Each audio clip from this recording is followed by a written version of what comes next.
नमस्कार दोस्तों, आज मैं एडवोकेट प्रकाश सालसिंगर आपको इस वीडियो में अग्रिम जमानत के बारे में बताऊंगा। अग्रिम जमानत यानी क्या है, ये जमानत देने का अधिकार किस कोर्ट को है, किस ग्राउंड्स के ऊपर यह जमानत मिलती है, किस ऑफेंस के लिए इस जमानत के लिए जाना चाहिए, इसके बारे में इस वीडियो में आप देखेंगे। ऑफेंस दो तरह के होते हैं, बेलेबल और नॉन बेलेबल। बेलेबल ऑफेंस है तो उसमें जमानत का सवाल ही नहीं आता है, क्योंकि आपको जमानत तुरंत मिल जाती है।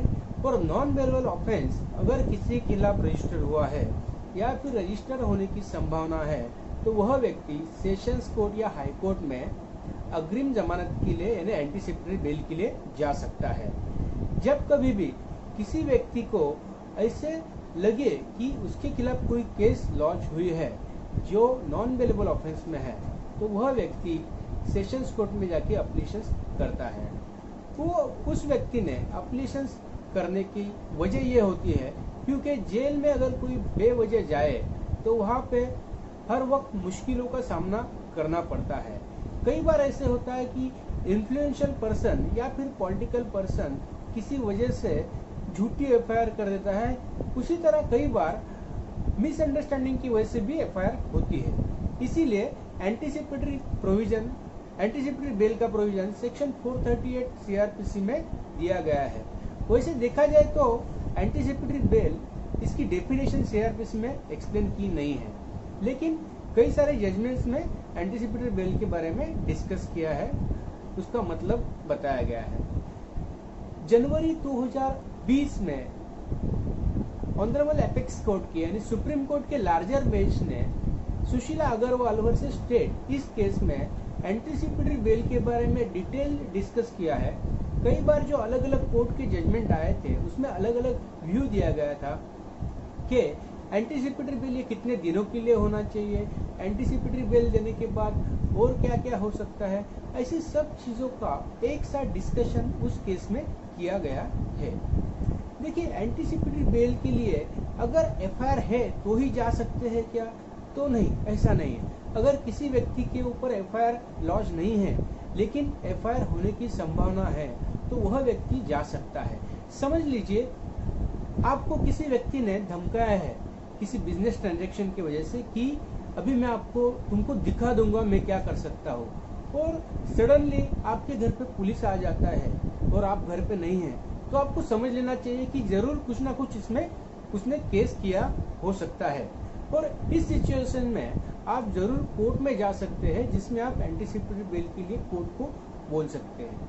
कोर्ट को आपको दिखाना है कि आपकी कस्टडी की आवश्यकता क्यों नहीं है, और उसी तरह किस लिए आपको जमानत मंजूर की जाए। एंटीसिपेटरी बेल यानी यह प्री अरेस्ट बेल होता है, जो कि अरेस्ट के पहले कोर्ट आपको ग्रांट करता है।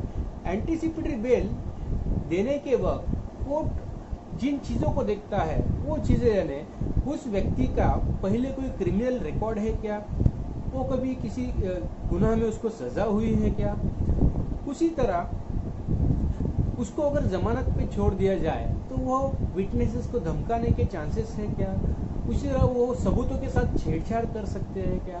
ऐसी सब चीजें देख के कोर्ट एंटीसिपेटरी बेल के बारे में डिसीजन दे सकता है। 438(2) में किस कंडीशंस पे एंटीसिपेटरी बेल देना चाहिए इसके बारे में लिखा है।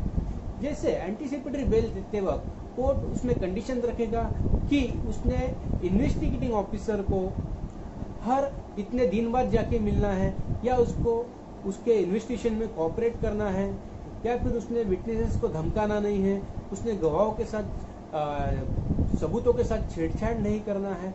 उसी तरह उसने कोर्ट के परमिशन के खिलाफ सिवा कोर्ट के ज्यूरिडिक्शन को या फिर पुलिस स्टेशन के ज्यूरिडिक्शन के बाहर जाना नहीं है। उसी तरह उसने उसका पासपोर्ट कोर्ट में सरेंडर करना है, कोर्ट में या इन्वेस्टिगेटिंग ऑफिसर के पास। उसी तरह वह कभी भी ऐसे सिमिलर ऑफेंस में उसने पार्टिसिपेट नहीं करना है, ऐसे कोर्ट इसमें कंडीशन डाल सकता है। इसी तरह कोर्ट यह भी कंडीशन डाल सकता है कि उसने इन्वेस्टिगेटिंग ऑफिसर को कोऑपरेट करना है, उसको मिसगाइड नहीं करना है, लॉ एंड ऑर्डर को मेंटेन करना है।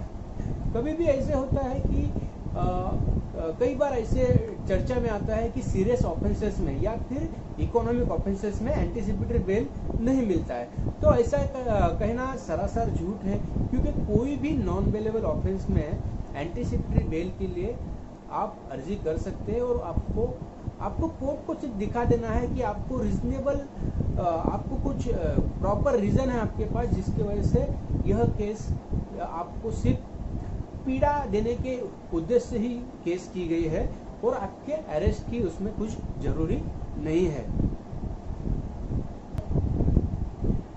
ये सेटल लॉ है कि जब तक किसी के ऊपर इल्जाम जो है प्रूव नहीं हो जाता है तब तक उसको बेगुनाह माना जाएगा, और इसीलिए एंटीसिपेटरी बेल यह बहुत इम्पोर्टेंट प्रोविजन है। एंटीसिपेटरी बेल के बारे में ऐसे कहा जाता है कि कोर्ट जो एंटीसिपेटरी बेल देगा वो स्पेसिफिक रीजन के लिए बेल ऑर्डर होना चाहिए।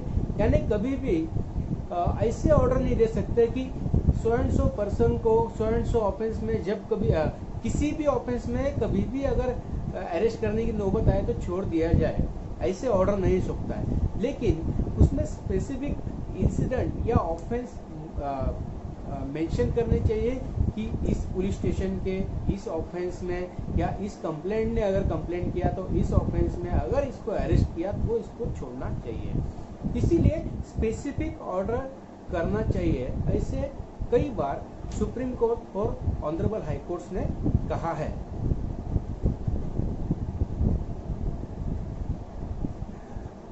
तो दोस्तों, मेरा ये इस वीडियो के बारे में यही कहना है कि जब कभी भी आप न्यूज़ पढ़ते हैं कि कोई आदमी या कोई हाई प्रोफाइल व्यक्ति फरार है, एब्सकॉन्ड है, मिल नहीं रहा है पुलिस को, तो वो ज़रूर कोर्ट को अप्रोच करता है एंटीसिपेटरी बेल के लिए, और ये एंटीसिपेटरी बेल लेना उसका या किसी भी व्यक्ति का अधिकार है, ताकि वह जेल में बेवजह जाना पड़े, उसको जाना ना पड़े।